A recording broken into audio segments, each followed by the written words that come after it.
Well, ladies and gentlemen, I have a pretty wild story for you today. So, if you guys are unaware, I've reacted to the Luneduke Journal a couple of times in my past, and he provides some really good tech videos and overall covers news in the tech industry that sometimes I find very interesting. But this particular video is important. And the reason why I wanted to react to it is because I myself have gone through something very similar. The Luneduke Journal just recently got not one, but two false copyright strikes against his channel from Adobe. And it's because Adobe is angry that the Luneduke Journal has a whistleblower that leaked information to him regarding their DEI practices that is very relevant information that people should know about.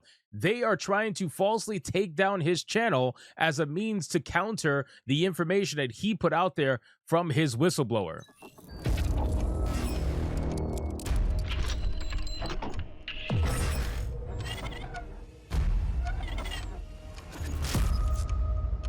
So now the Luneduke Journal has decided that he is going to fight this, and rightfully so. I mean, I also fought some copyright strikes on my channel, and I've successfully deleted a lot of it. So now here we are, where Luneduke Journal has two copyright strikes, and he is fighting it, and he goes over everything in this video. So let's get into the video, guys, from the Luneduke Journal. But of course, before we do, if you are new here, just consider hitting that subscribe button. I would greatly appreciate it, and like the video to push us out into that YouTube algorithm. Let's hit it. A little over 1 week ago, Adobe filed copyright claims, fraudulent copyright claims against two shows produced by the Luneduke Journal. YouTube promptly removed those shows off of YouTube because that's how it works. And as of yesterday, May 2nd, the Luneduke Journal has officially responded with a counterclaim against Adobe, which means the ball is now in Adobe's court. So this is the same thing that I did with my second counterclaim. So when I got a second copyright strike after the Ubisoft copyright strike, they were like days, in between each other, not related at all whatsoever, but they were days in between each other.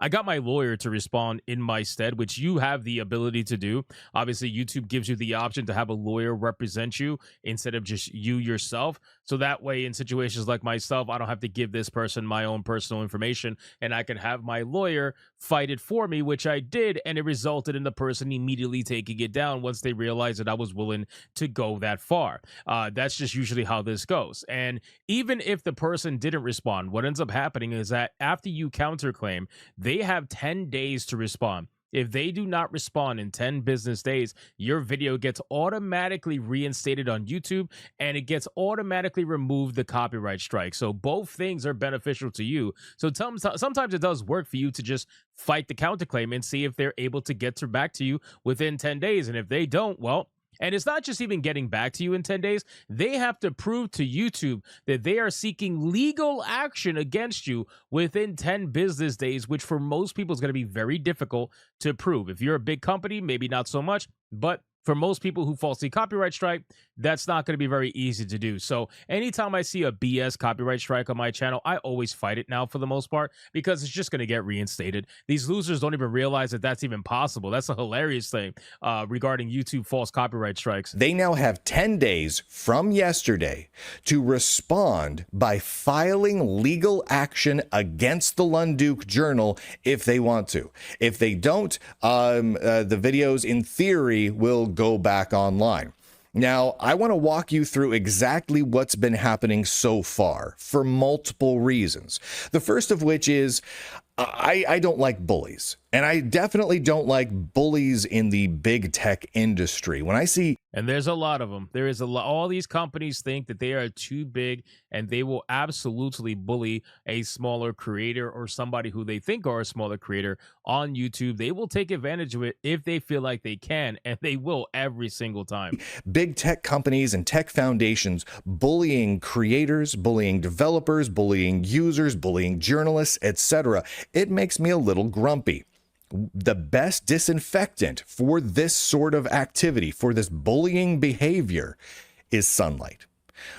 I do what I do. I publish the information available to me. I'm a tech journalist. That's my job. I agree with that. The best course of action is to expose these people. That's really it. That's the best course of action. Aside from obviously counterclaiming them, but yes, like put it all out there so that the public gets wind of this, and this is going to force Adobe's hand into deciding what they really want to do with this at the end of the day. The second reason I want to talk you through all of this is I've seen many creators, podcasters, journalists, YouTubers, and the like be hit with fraudulent copyright claims over the last several years. And That was with me with Ubisoft. So it seems to be increasing. This is an ever popular tactic by companies who feel like they're being criticized unfairly. They simply claim a copyright violation on a video or on a podcast, and they demand that the critical coverage of them be removed, right? And most YouTubers and podcasters, they don't have the resources or the total audience size to be able to effectively fight back against those companies. It's terrifying when a giant big tech company with a team of lawyers says, you're violating our copyright, and if you don't take this down right now, we're going to sue you into oblivion. Holy heavens. That's terrifying. That's terrifying even if you have an army of lawyers to back you up, right? So this is something that is truly horrible that is happening within the industry right now. And so I'm documenting the process so everyone knows how it works, to take away a little bit of the uncertainty and the fear around all of this. So first, let's go. it's good that he's actually documenting all this, because not only is this better for him in general, because that way he has as much information and evidence as possible, but it's also good for people out there that haven't experienced this stuff, because when you are a content creator and you experience this for the first time, it's a little bit daunting. You got a lot of questions you have in your mind, like what should I do? How should I go about this? And you don't realize how simple it is to actually fight against this, or at the very least force their hand, whoever is falsely copyright striking you, right? So it's a very interesting thing to do, and I'm glad that he's doing it. Go through the story of exactly what's happening so far and then what happens next. So it's all started when the Luneduke Journal published 2 videos about Adobe. And those videos then were hit by a copyright claim from Adobe corporate. And YouTube promptly responded by removing those videos from YouTube entirely. That's normal operating procedure. That's standard operating procedure from YouTube. They got the copyright claim, they take the videos down, and then they present the YouTuber, right, the YouTube channel, an opportunity to object to the claim, to file a counter claim. This is standard operating procedure. The first video that they filed the claim against and got silenced contained a few minutes worth of a claimed copyrighted video known as the Adobe Confidential All Hands Meeting. This video was leaked to the Luneduke Journal via a whistleblower inside Adobe. Which, ironically, very similar, because there was information about a unannounced video game that Ubisoft was working on, by the way, that looked heavily, let's just say, inspired by a lot of different ideologies. And that particular video and that particular video game was leaked by whistleblowers within Ubisoft. And I covered that. I covered that video because obviously it was public interest. I think people should know about it. And at the end of the day, it's not my fault. Like, you guys leaked it. That's not on me. I didn't steal the information. You guys leaked it. Somebody at your job leaked this information. Perhaps you should figure that out. But in any case, I got a copyright claim for that. A lot of people did on YouTube. And we all got it from Ubisoft because Ubisoft was angry over it. And it's like, don't get angry at us for you guys leaking the information. And this video being newsworthy, very much newsworthy, and clearly of public concern, considering all of the anti-DEI executive orders, considering that Adobe is a publicly traded company. This is of concern to their stockholders, their users, the government. I mean, this is Same thing with Ubisoft as well, because again, it's a publicly traded company. I think people have a right to know what's going on. And something like that was leaked for obvious reasons. You know, people wanted it. Somebody in Ubisoft wanted people to see what was happening over at that company and what was being planned in terms of upcoming video games and certain ideologies that are in that video game. Clearly public concern material. Because of that, usage of that video falls very securely under Section 107 of the Copyright Act in the United States, which means as a journalist covering Adobe, my usage of that video is obviously fair use, right? There's a mile-long list of precedent set for this. It is a very clear interpretation of the law. It obviously, as a journalist, I am allowed to use this video. In fact, the way that Adobe is arguing this, it would mean that in order for Adobe's argument here to hold any merit whatsoever, it would be impossible for a journalist to use any leaked material from any corporation or individual, including emails, right? According to Adobe, that's ours, it's copyright, so you can't use it. Well, that's not how that works. If that were truly the case, no leaked material could ever be used by any news organization or journalist on planet Earth. And Adobe knows this. And ever, by the way, like it's not just like recent.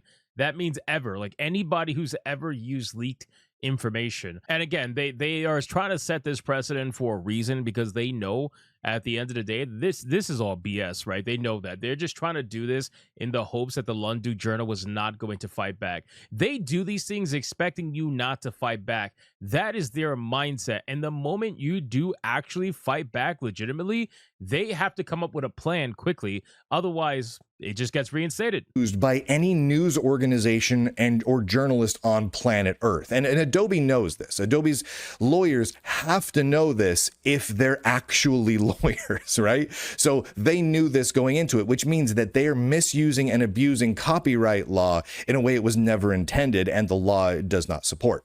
Now, it gets even worse, though, because the second video that Adobe had censored on YouTube, produced by the Luneduke Journal, does not contain even a split second, not 1 second of that video of the Adobe confidential all hands meeting that they claim to have a copyright on, which means, and that's the reason though, the reason they gave YouTube for removing this second video was that it contains Adobe confidential all hands meeting video.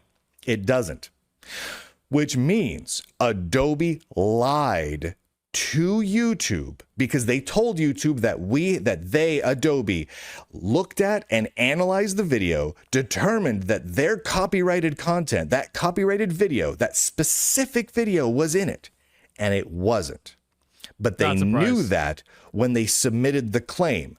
So Adobe knowingly lied and committed fraud in the usage of a copyright claim in order to silence a working journalist who is being critical of them. Holy heavens. So to repeat, not only did it... Yeah, I'm not surprised by that at all. And see, this is the problem.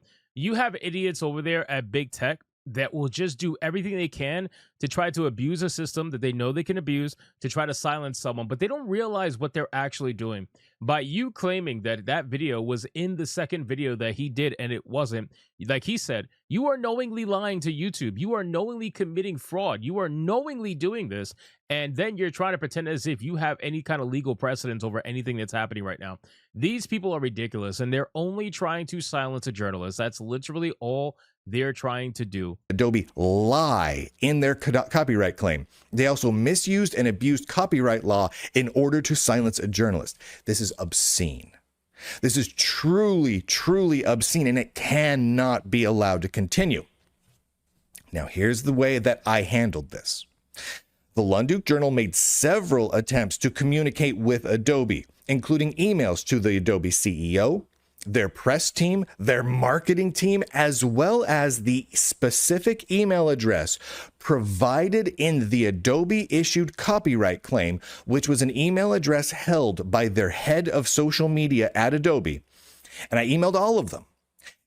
And I contacted them multiple times to offer them the ability to rescind this, to take this back, or to simply talk it through with me so I could understand where they're coming from, because clearly they committed fraud. This is fraudulent usage of the copyright claim system, right? And copyright claims law. Just an FYI, they almost never respond to that stuff. They never do. Like the people, they have to put the email there in order to file the claim, but they almost never respond. Like Ubisoft never responded to me. I reached out multiple times, never responded. The second person they copyright struck me never responded as well. But he responded to my lawyer though. He made sure to respond to that. So that's why I'm like, oh, that's interesting. Yeah, they never respond. They just want to do it and just walk away and hope that it dies down and hope that you give up. That's what they want. They don't want you to fight this. The moment you fight it, they don't know what to do. And Adobe never responded. Not once. Now, I want to be very clear about this. The Luneduke Journal reached out to Adobe repeatedly to offer them the opportunity to work with me on this. They never once responded. I emailed them from multiple domains to make sure they got my email. I emailed one of their accounts was a Gmail account. Yep. And that was the one that they listed in the actual copyright claim, was a Gmail account as their contact. Okay.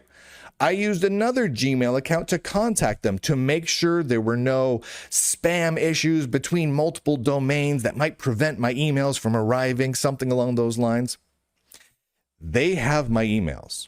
They have my contact information, and Adobe has never once responded in any way, shape, or form. So, yeah, I'm not surprised at all. Ultimately, ladies and gentlemen, I just wanted to bring this information to you. But what I'm going to do is link the Luneduke's Journal full video down in the description box below. It's almost a half an hour long. Go check out the video, show him some support, and tell him, where you saw it. Because this is ridiculous. And I've been here. I understand exactly what he's going through. I understand the frustration that he's feeling and how ridiculous it is and how absolutely it's a waste of time. Big waste of time on everybody's part. But these companies, they want you to think that way in the hopes that you let it die down after they falsely copyright strike you. So I'm glad that he's fighting it to force their hand. And we'll see exactly what they do within 10 business days to see if they actually do anything for that matter, which me personally, I don't think they're going to. I think they're just going to let this rock and the videos are going to be reinstated. But I guess we'll find out from there. So anyway, guys, thank you so much for watching this video. Hope you did enjoy. And if you did, consider leaving me a subscribe. I would greatly appreciate it. Don't forget to like the video, comment, let me know what you thought. And I'll see you guys on the next one. Hypnotic out.